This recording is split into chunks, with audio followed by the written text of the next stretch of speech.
بالخبيثات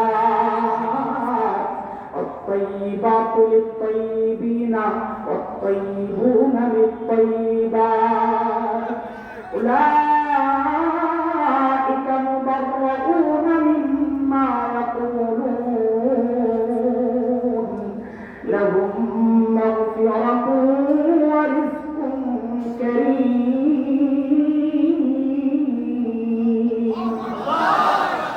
পুরা আয়াতের সংক্ষেপ অর্থ যদি করি তো কি ভাই আজকাল লাগে আল্লাহ নবীর সাহাবী যেমন আমরা বউ মিলে বলার সাথে সাথে নিয়ে সব বিলাই দিয়েছে কি বুঝলে শাসকের মধ্যে যদি দিন থাকে আমাদের সমস্যাটা কোথায় থাকে শাসকের মধ্যে যদি দিন থাকে নিজের বরফের টাকাটাও জনগণকে দিয়ে দেয় আর শাসকের মধ্যে যদি দিন না থাকে জনগণের বরফের টাকা মাইরা বিদেশ দ্বারা মাইরা কথা বলে ঠিক তো বলতে অসময় তো ঠিকই যায় মানুষ তখন তুমি আর দিনদার খোঁজো না তখন তুমি আর আনন্দের দল খোঁজো না ইসলামের দল খোঁজো না খালি দেহ বড় কোনটা কোনটারে পাশ করাইতে পারলে এলাকার মাস্তানিরা আমার বন্ধে পাবো আবার ঠিক কর দুধ যখন এই কারবার দেখছে হায় খোদা আমি কই আসলাম এরা মানুষ না ফেরেশতা দৌড়ে চলে গেছে মদিনায় দ্রুত ফেরত গেছে যারা হযরত ওমরের কাছে বলছেন যারা কই পাঠাইলেন আমার এরা মানুষ না এরা ফেরেশতা হযরত ওমর পুরা ঘটনা শুনা এত খুশি হয়েছে হৃদয়ে এতটা আনন্দ উপভোগ করছে এতটা আলোড়িত হয়েছে তারা আন্দোলিত হয়েছেন তিনি সাথে সাথে বললেন এই কাফেররা রেডি কর আমার সাহিত্যকে দেখতে না এটা তো সহজ কথা এটা বর্তমান সময় না যে ট্রাভেলসে ফোন দিছে দোস্তরটা টিকিট পাঠায় দাও বড় পাসপোর্টের কপি পাঠায় দিই পাসপোর্ট পাঠায় দিছে মোবাইলের টিকিট পাঠায় দিছে এয়ারপোর্ট যায় দেখাইছে বোর্ডিং পাস দিয়ে দিছে ওইটা গেছেন বিদেশ অত সহজ সময় এমন তো বোর্ডিং পাসও লাগে না পাসপোর্টও লাগে না ভিসাও লাগে না টিকিটও লাগে না আমরা পিচ্ছি একটা কত বছর মাদ্রাসার ছাত্র ঝাটকা মাতৃকা পড়াইয়া ব্যাগ একটা লইয়া এয়ারপোর্টে সব সিকিউরিটি পাস কইরা ইমিগ্রেশন পাস কইরা কিছু নেই গেছে ইমিগ্রেশন পাস কইরা যাইয়া প্লেন উঠতে বলেছে যার সিটে বলছে হ্যাঁ দাম এসে কম হয় আমি অবাক হয়েছি 6টা হিসাব করছি 6টা ধাপ পাওয়া আপনারা যারা বিদেশ ঘুরছেন যারা তো দেখছেন কিনা প্রথমে ঢুকতেই তো আনসার আটকায় একটা এরপরে ওই যে এক্সরে মেশিনের মতো আছে যেটা স্ক্রিন করে ওদিকটা ঢুকতে হয় 2টা 3 নম্বর টিকিট যেই বিমানে যাবেন ওই বিমানওয়ালাদেরকে টিকিট দেখাইলে ওরা বোর্ডিং পাস দেয় ওইটা নিয়ে যাইতে হয় 4 নম্বর ইমিগ্রেশনে যাওয়ার পর ইমিগ্রেশন পুলিশ তাদের সব চেকচুক করে চোখ দেখে হাতে টিপ নেয় এই যারা ওই ভিতরে গ্লাস দিয়ে ঘেরাও করা একটা আলাদা সিকিউরিটি আলাদা সিকিউর রুম আছে ওখানে ঢুকায় সব খুইলা বেল থাকলে খুলতে হয় জুতা খুলতে হয় মোবাইল মাইব্যাগ আলাদা করতে হয় মেয়েদের হাতের চুড়ি গয়নাওয়ালা ছেলেদের কি আংটি আরো কি কি আছে ঘড়ি চশমা সব খুইলা দিয়া এরপরে যেতে হয় কি বলে এরপরে আবার প্লেনে ওঠার সময় 6 নম্বরটা খালাম্মারা দাঁড়ায় থাকে বোর্ডিং পাস দেখাইলে এরপরে ঢুকতে দেয় এই পোড়াটাই 6টা ধাপ কেমনে পার করে যায় সিটে বসে রয়েছে এই জন্য বলি একটা পোড়া মাদ্রাসা থেকে পালায় গেলে আমরা ধরে নামিয়া আপনারা আমরা একটা বিচ্ছিরে এতগুলা সিকিউরিটি আটকাইতে পারবেন না প্লেন উঠে গেল আমরা এত ছাত্র কেমনে পাহারা দিই না কোনো পোলা মানে আড়াই গেলে যে গার্জেন আছে হুজুর আমার পোলা করি আস্তে করে করে দেবেন ইমিগ্রেশনের পুলিশে যায় আমাদের আমরা চেষ্টাটা কম করি খামাখা যায় হুজুরকে পুষ্টি উদ্ধার করেন আপনারা মাদ্রাসা বন্ধ করে দাও হুমকি দাও আমার পোলা যদি না পাই বললা তো মাদ্রাসা খরচ করে দেবো কি যে গালাগালি করে এসব আপনি কমিশন আপনি সাইয়েদনা আমরা কাফেলা যখন হিংসে ঢুকে গোটা হিংস যেন ভেঙে পড়ে চারদিক থেকে হাজার মানুষ ছুটে ছুটে আসছে হারি মদিনা থেকে আল্লাহ নবী শ্রেষ্ঠ সাহাবী আসতেছেন, আমাদের আমিরুল মুমিনিন ওমর ইবনুল খাত্তাব আসতেছেন এক নজর দেখার জন্য। হযরত ওমর বসা, পাশে সাঈদ ইবনে আমির, সামনে হাজার মানুষ। হযরত ওমর চিন্তা করলেন, সাঈদকে আমি তো ভালো জানি, কিন্তু জনগণ কেমন বলে, এই সুযোগে একটু পরীক্ষা করে নেওয়া যাক। অনেক সময় দেখা যায় নেতার কাছে নেতা ভালো পাবলিক দেখতে পারে না, আছে না? আছে না? হযরত ওমর ডাক দিয়া জিজ্ঞেস করলেন, এই হিংসের মানুষ, তোমাদের গভর্নরের বিরুদ্ধে কারো কোনো অভিযোগ আছে? থাকলে দাঁড়াও।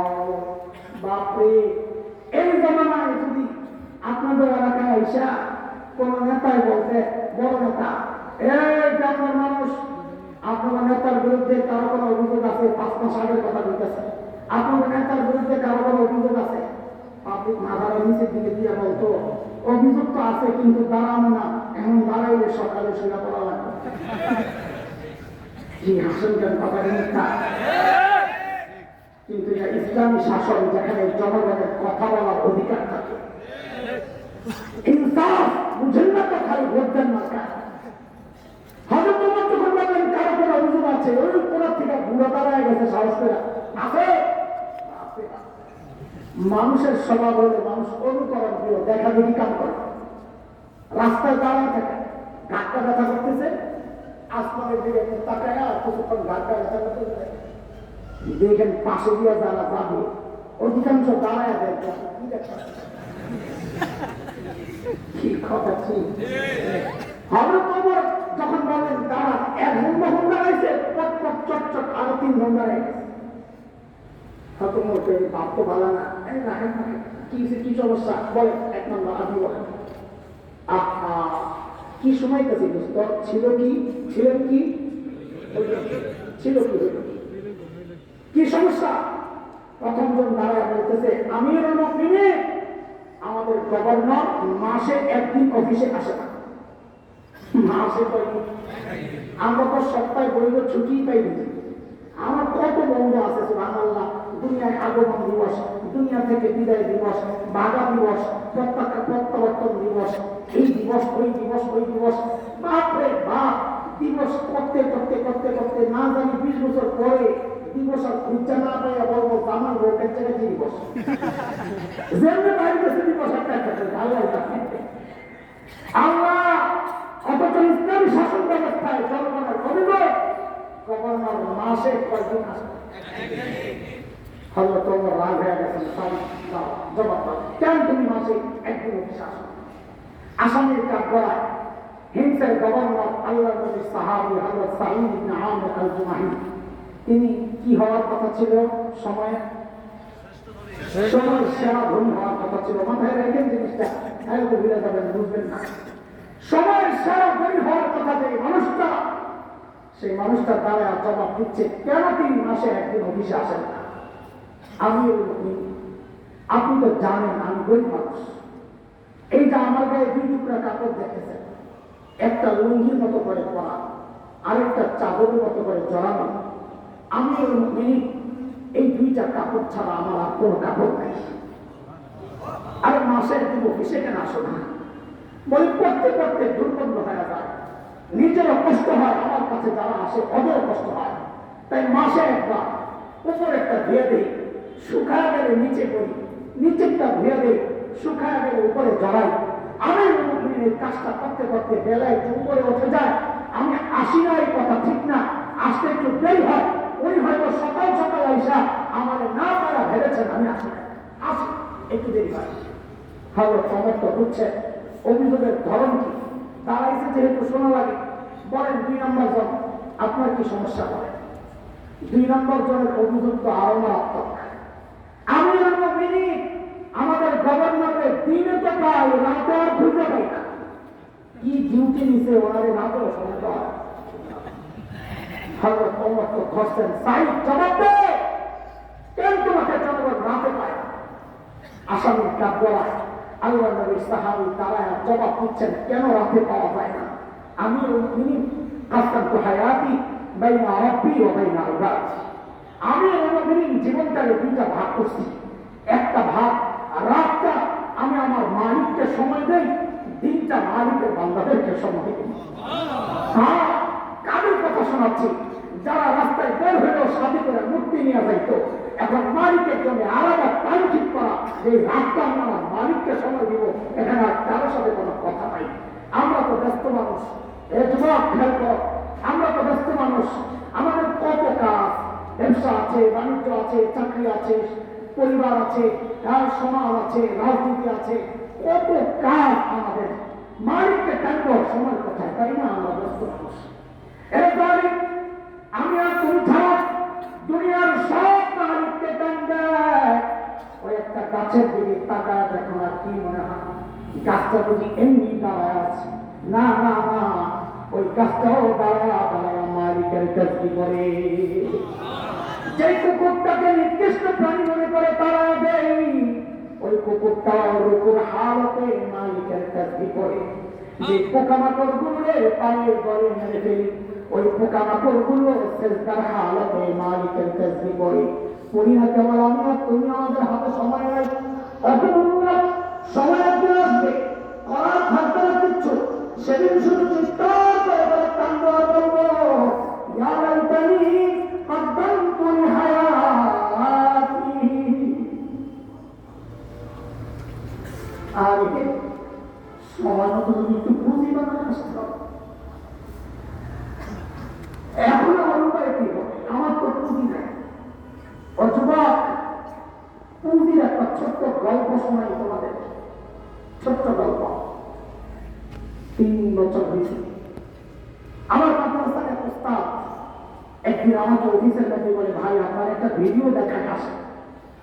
তার মোবাইলে কোন এক আরব দেশের টেলিভিশনের একটা প্রোগ্রাম, একজন একটা ছোট্ট বাচ্চার সাক্ষাৎকার দিচ্ছে। বাচ্চাটার বয়স বড় জোর 13-14 হবে। বাচ্চারা অন্ধ, চোখগুলো ভিতরে দাবানো, আমরা বলি মাকফুরাই গত। উপস্থাপক বাচ্চাটাকে জিজ্ঞেস করছে, আচ্ছা তোমার যে চোখের নিয়ামত নাই, তুমি কি আল্লাহর কাছে নিয়ামতটা ফেরত চাও? বাচ্চাটা ভাবে সে জবাব দিয়ে দিল যে না, আমি এই নিয়ামতটা ফেরত চাই, চাই না, আল্লাহ পেয়ে চাই। আমি তো অবাক হয়ে গেছি, কি বলেছি, বোকা নাকি? এই নিয়ামত ফেরত চাই না, কোনো কথা। তা আমি তো ভিডিও দেখায় রাখি, কিন্তু যিনি সামনাসামনি বসা, তার তো আরো অনেক বেশি অবাক হওয়ার কথা। তিনি অনেক অবাক হয়েই জিজ্ঞেস করলেন, লিমান তা, আরে কেন তুমি নিয়ামত ফেরত চাও?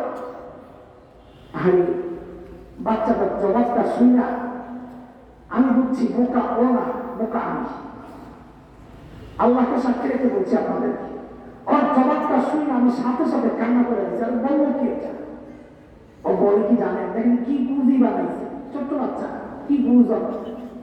ও বলে কি জানেন, আমি দুনিয়ায় এই নিয়ামতটা ফেরত এই জন্য চাই না, হাসরের মাঠে যখন হিসাব শুরু হয়ে যাবে, একে একে ডাক করবে, যখন আমার সিরিয়াল আসবে, দেখেন ছোট্ট বাচ্চার কি সিরিয়াল, তার চিন্তাটা কত পবিত্র, কত উঁচা।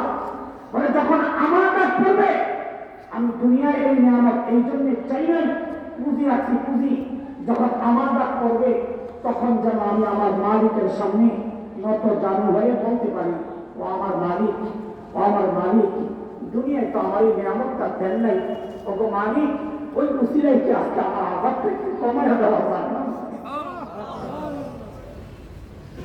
আমি কাঁদতেছিলাম, ঠিক উল্টা চিন্তা করে, যাহারে ঠিক উল্টা প্রশ্নটাই যদি আমাকে করা হয়, তা আমি কি জবাব দেব? আমার যখন হিসাব দেওয়ার পালা আসবে সিরিয়াল, আমি যখন আমার মালিকের সামনে দাঁড়াবো, তখন আমার মালিক যদি আমার ঠিক উল্টা প্রশ্নটা করে, এ হাসান জানি তোকে তো চোখের নিয়ামতটা দিছিলাম, তুই তো ভোগ করছস, এখন আজাদটা একটু বাড়াইয়া দেয়, তা আমি কি জবাব দেব? তোকে তো হাতের নিয়ামত দিছি, জবানের নিয়ামত দিছি, তুই তো ভোগ করছস, এখন আজাদটা একটু বাড়াইয়া দিই, তো আমি কি জবাব দিব? হে যুবক, তুমি কি জবাব দিবা?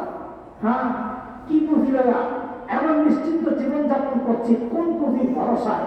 হ্যাঁ, আরে ওমরের মতো মানুষ জীবনের শেষ সময়ে মাটির মধ্যে গাল লাগায়া ঘষেন আর কান্দেন আর বলেন, ওয়াইলুল্লাকা ইয়া ওমর ইল্লাম ইয়াগফির লাকা রাব্বুক, ওমর তোমার রব যদি তোমার ক্ষমা না করে, তোমার জন্য ভয়ঙ্কর বিপদ কিন্তু অপেক্ষা করছে। আরে ওমর কান্দে জান্নাতের গ্যারান্টি পাওয়া, ওমর ফিল জান্নাত। আমি তুমি কোন পুঁজির ভরসা এমন নিশ্চিন্ত জীবন যাপন করছি? হ্যাঁ হ্যাঁ হ্যাঁ, পুঁজি যে নাই তা তো না, পুঁজি আছে, আমাদের পুঁজি আছে। গুণা গুণা গুণা গুণা গুণা, চুল পাইকা সাদা হয়ে গেছে, এখনো গুণা ছাড়তে পারি না। দাড়ি পাইকা সাদা হয়ে গেছে, এখনো গুণা ছাড়তে পারি না। বাবা ছাড়বেন করে জিজ্ঞেস করি, গুণা ছাড়বেন করে জিজ্ঞেস করি। যুবক তুমি ভাইবো না তোমারও চুল পাকা পর্যন্ত আল্লাহ তোমার সুযোগ দিবেন, দাড়ি পাকা পর্যন্ত সুযোগ দিবেন না। রে বাপ না, কত বাবাকে দেখেছি সন্তানের লাশ কাঁদিয়ে আছে। আরে কে জানে এই মজলিসে এমন কেউ থাকতে পারে, তার খবর নেই, সে বসে আছে এখানে, কিন্তু সে জানে না তার কাপড়ের কাপড় চলে আসছে দোকানে। হ্যাঁ, আরে কাউকে তো খবর পাইতে পারে, বয়ান করে গেল যে হাসান জামিল তো দুনিয়ায় রাখি, কার কখন বাদ চলে আসে। যুবক আরে গুণাওয়ালা চোখগুলো আমি মালিকের সামনে কেমনে দাঁড়াবো ভাই? এই গুণাওয়ালা হাত পা নিয়ে মালিকের সামনে কেমনে দাঁড়াবো যখন আমার চোখ আমার বিরুদ্ধে সাক্ষী দিবে, আমার কান আমার বিরুদ্ধে সাক্ষী দিবে, আমার হাত পা আমার বিরুদ্ধে সাক্ষী দিবে? আমার কথাগুলো যদি তোদের হৃদয়ে যুবক কাজ না করে, নাও করতে পারে, আমি ভাবি মানুষের ভাই এর চেয়ে ভালো করে বুঝানোর ক্ষমতা আমার নাই। আমি বলি কি করে আমার সামনে আয়, সামনে আয়, সামনে আয়, তোদের পাগুলো আমার সামনে মেলে দে, আমি পাগুলো ধরলাম, সারা রাত বসে বসে কান্না করি, তোরা গুণা ছেড়ে দে, বাবা গুণা ছেড়ে দে, মা গুণা ছেড়ে দে। আর কত বলেন না, হয়েছে তো কম করা হয় নাই, এবার পাবেন না, এবার আখেরাতে একটু পুঁজি বানান না। এই উদাসীন জিন্দেগি আর কত?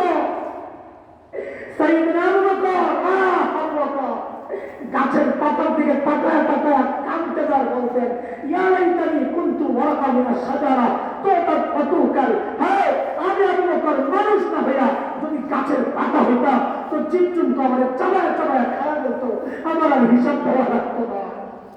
আমি এখন হিসাব কেমনে দিব? কান্না করার কথা কার? কান্না করছেন কারা? এমন বেকুল উৎকণ্ঠা উদ্বেগ, এমন ভয় আর আতঙ্ক থাকার কথা তো আমার মতো জালিমের। আরে কান্নার কথা ছিল আমার মতো জালিমের। আমি তো বটেই, অধিকাংশের চেহারার দিকে তাকাইলে মনে হয় না মানুষটার আখেরাতের কোনো চিন্তা আছে। কেন রে ভাই এমন নিশ্চিন্ত কেন হলো? আবু বকর তো জান্নাতের গ্যারান্টি পাওয়া, ওমর তো জান্নাতের গ্যারান্টি পাওয়া, আমাকে তোমাকে কে গ্যারান্টি দিল যে আমাদের মৃত্যুর যন্ত্রণা হবে না? আমাকে তোমাকে কে গ্যারান্টি দিল যে আমাদের কবরের আযাব হবে না?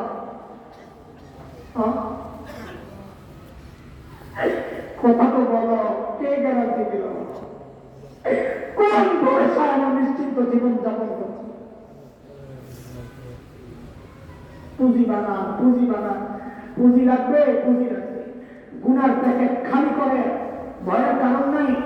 বড় আজীব এক মালিক আছে আমাদের, যার নাম গফফার।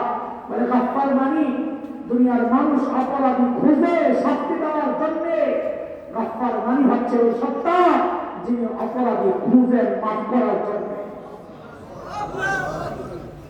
প্রতি রাতে এসে ডাকে, আর আমি মুস্তাগফিরিন ফাগফিরলানা, কে কে গুনাহ করছো, আসো আসো, আমি আসছি তোমাদের মাফ করতে, মাফ চাই, আমি মাফ করে। তার হাজির কথা চলে গেছে বহু। হযরত সাঈদ ইবনে আমির আল-জুমাহির ঘটনা আমি শেষ করছি না, অনেক লম্বা হয়ে গেছে। আমি যেটা বুঝাইতে চাইছি পরিবর্তন, পরিবর্তন মানুষগুলো ছিল কি হলো? বলেন আপনারা কিসের ছোঁয়া? এই পরিবর্তন কিসের ছোঁয়া? তাই এই তিন কথা রাখেন। আমাদের ওই যে প্যাকেটটা বলে মনে আছে, ধরলাম কি ছাড়লাম কি, আহারে সময় নিব না, অল্পতে শেষ কর। আচ্ছা বলেন তো, যে কোরআন ধরে সাহাবীরা সর্বশ্রেষ্ঠ মানুষ হইলেন, ওই কোরআন তো আল্লাহ আসমানে উঠায় দিছে, তাই না? হ্যাঁ আছে নাকি? কি বলে আসলে আগেরটাই না নতুন? পাওয়া কমে গেছে? আগের মতোই আল্লাহু আকবার। যদি তাই হয় তো আপনাদের কাছে আমার দুইটা জিজ্ঞাসা, বুঝে শুনে জবাব দেবেন, হুজুকে না, আবেগে না, বুঝে শুনে জবাব দেবেন। এতক্ষণ আমি যা বুঝাইতে চাইছি, আমি কি বুঝাইতে পারছি আপনাদেরকে যে কোরআন একমাত্র মাধ্যম যা মানুষকে সর্বশ্রেষ্ঠ মানুষ বানায়? বিশ্বাস করে? আমি কি বলেছি? কোরআন একমাত্র, অন্যতম বইলা আমি অন্য কোন পদ্ধতিকে শরীক বানাই নাই। আমি বলেছি একমাত্র, বলে কোরআন একমাত্র মাধ্যম যে মাধ্যম মানুষকে সর্বশ্রেষ্ঠ বানায়। এটা কি বিশ্বাস করে? আমি করি, আমি করি, আমি তো করি। যারা হাত উঠাইছেন সবাই করে হাত না। দ্বিতীয় জিজ্ঞাসা আমি আবারও বলি, রুজুকে না, আবেগে না, বুঝে শুনে হাত উঠাইন বা জবাব দিয়ে। আপনারা আপনাদের সন্তান আপনজন সর্বশ্রেষ্ঠ মানুষ বানাতে চান? চান? আমি চাই, আমি চাই, সবাই চান। আপনারা, আমি শুরুতে একটা কথা বলেছি, আপনাদের কাউকে খোঁচানোর জন্য কথাগুলো বলছি না, হৃদয়ে আফসোসের আগুন জ্বালাইতে কথাগুলো বলছি। মনে আছে কথা? এই যে এখানে দুই জায়গায় হাত উঠাইছেন না, বহুজন দেখে আমার মনে হচ্ছে, আমার ধারণা ভুল হোক, কিন্তু আমি তো এই সমাজের বাহিরে চোখা, এই সমাজের আলো বাতাসে বেড়ে ওঠা আমার, এই সমাজের ডালচাল খাই তোমার, এই সমাজের মানুষকে আমি চিনি। সেই চেনা জায়গা থেকে বলছি, আপনাদের অনেককে দেখে মনে হচ্ছে যে আপনারা মিথ্যা বলেছেন, সত্য বলেন। কেন আমি ধরাই দিচ্ছি, কেন মিথ্যা বলছি? প্রথমে হাত উঠাইলেন, কি বলে?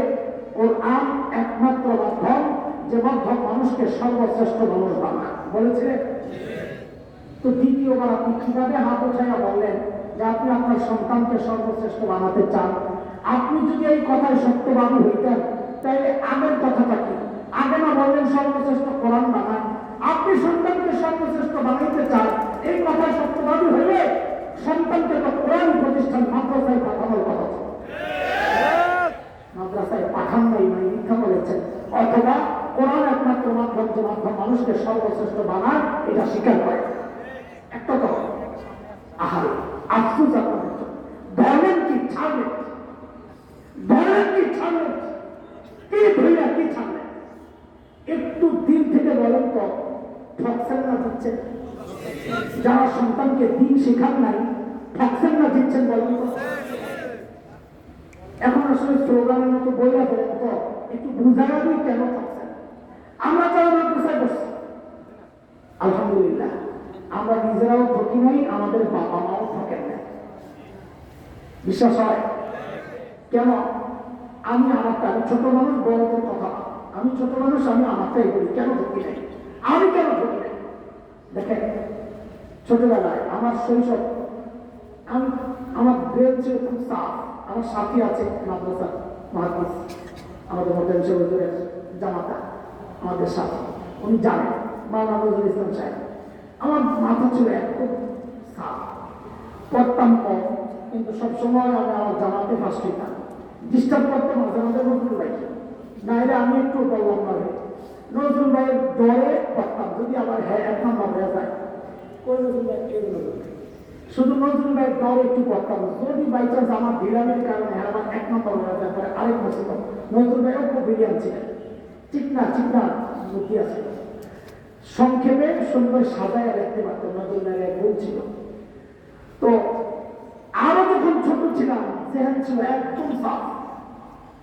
6-7 বছর, আমি 80 দশকের শুরুর দিকের কথা বলছি। আমরা ধানমন্ডিতে যে বাসায় ভাড়া থাকতাম, ওই বাসার বাড়িওয়ালা মেয়েরা কলেজ ইউনিভার্সিটিতে পড়তো, ওরা আমার নিয়ে নিয়ে পড়াইতো, ইংরেজি পড়াইতো, বাংলা পড়াইতো। আর অবাক হইতো কি জিনিস এটা। আমার এসে বলতেন, খালাম্মা এই পুরোটা নষ্ট করে কি করে না বুঝছেন? নষ্ট মানে হ্যাঁ, মাদ্রাসায় নষ্ট করে দেয়। যে ব্রেন ওর মাশাআল্লাহ, দেশ সারা ডাক্তার হবে, দেশ সারা ইঞ্জিনিয়ার। আমি আপনাদেরকে জিজ্ঞেস করি, আমার মা বাবা অত কথা না শুই না, আমার যে মাদ্রাসায় পড়াইছেন, একটু দিন থেকে বলেন তো, আমার ঠকাইছেন না জিতেছেন? আমি জিতছি, আপনি বুঝবেন কেমনে? তা আমারটা নিজের ভোট নিজে একটু পিটাই তারপরে বুঝবেন। দুনিয়ার রাজা বাচ্চাদের চেয়ারে আমরা বসতে পারি নাই, বসতে চাইব না। তবে কোরআনের কারণে, অন্য কিছু না, কোরআনের কারণে আল্লাহ মানুষের হৃদয়ে আমাদের প্রতি যে শ্রদ্ধা আর ভালোবাসা ঢুকাইছে, কসম করে বলি দুনিয়ার রাজা বাচ্চারা এর ধারে কাছে হবে। শক্তি না দিচ্ছি। আচ্ছা, আমার বাবা মা থাকছেন না দিচ্ছি কেন? আপনাদেরকে ছোট্ট করে বলি, দেখেন আমার বাবা মা চলে গেছে, সারা বছরের এমন কোনো দিন আমার যায় বলে আমার মনে পড়ে না যেদিন আমি করি না। দুই একদিন ভুলে থাকতে পারে অথবা প্রোগ্রাম কোনো কারণে ছিল না, যেই দিন আমি পড়ি না রব্বি হামহুমা কামা রাব্বায়ানি সাগীরা। আমার মনে শুধু এই না, আমার এক্সট্রা কিছু পাগলামি আছে। আমাদের দাউদকান্দি কুমিল্লা বাড়ি, গ্রামের বাড়িতে বাবা মাকে দাফন করছি, মাদ্রাসা আছে, মাদ্রাসার পেছনে মাঝে মধ্যে এত ব্যস্ততার মধ্যে মাঝে মাঝে চলে যায়।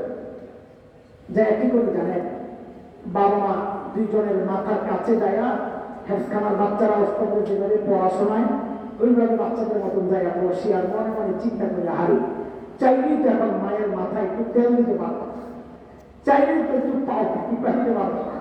হ্যাঁ, তো কি করি, বসে বসে কিছুক্ষণ কোরআন আর কারীমের তিলাওয়াত করে ওঠার সময় শুধু বলি, ও আল্লাহ, এই যে তোমার কালামের তিলাওয়াত করলাম না, এই মানুষগুলোর উসিলায় আল্লাহ তারা শিখাইছেন তাই পড়ছি।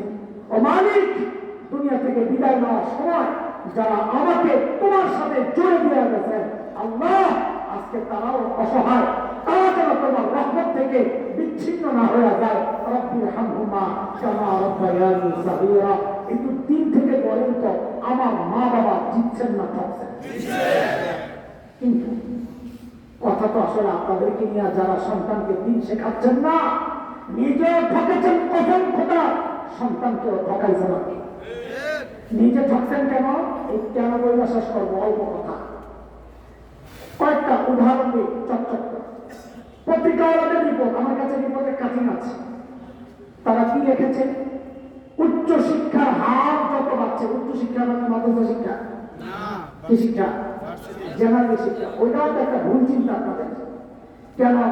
মাদ্রাসার শিক্ষা হলো উপর থেকে আসছে, আসমান শিক্ষা, কোরআন আসছে, তো উপর থেকে যে শিক্ষা আসছে ওইটা উচ্চ শিক্ষা হইল না, জমিনে যেটা তৈরি হয়েছে ওইটা উচ্চ শিক্ষা হয়ে গেল। সবসময় খালি সাদা ভাবে করে শিখতে চান না, আরে উচ্চ শিক্ষা আসমান ঠিক আছে।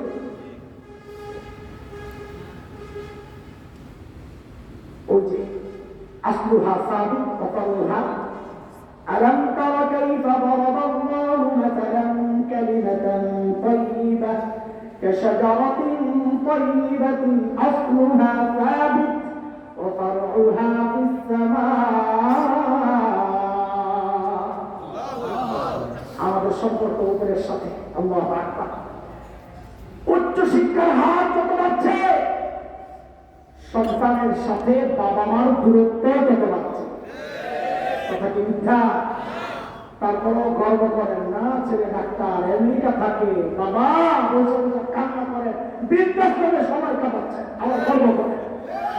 আমি আপনাদেরকে বলি, গত 2 ঈদের আগে, রোজার ঈদের দিন একজন আমাকে একটা ইউটিউবের লিঙ্ক পাঠাইছে।